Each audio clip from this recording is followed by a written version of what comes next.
Chocolate কিনে ঘরে দুটো বাচ্চাকে সারপ্রাইজ দিলাম। চলো আজ তোমাদের সাথে এটাই শেয়ার করি। আসসালামু আলাইকুম। আশা করি তোমরা সকলে খুব ভালো আছো, আমরাও খুব ভালো আছি। আজ আমার ভাগনা এসছে, সাথে ভাইজি ঘরে আছে, তাই ভাবলাম চলো ওদেরকে আমি কিছু একটা সারপ্রাইজ দিই।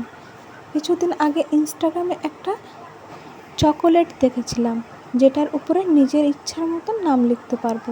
তো আমি ওদের দুজনের নাম লিখলাম, রাতে ওদেরকে দুজনকেই ডেকে সারপ্রাইজ দিলাম। দুজন তো বেশ খুশি। চলো দেখতেই থাকো।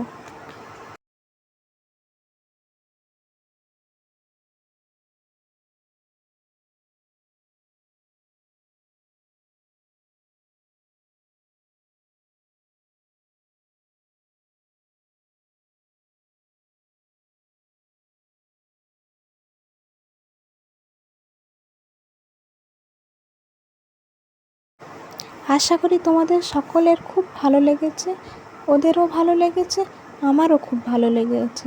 দেখা হবে পরের ভিডিওয়।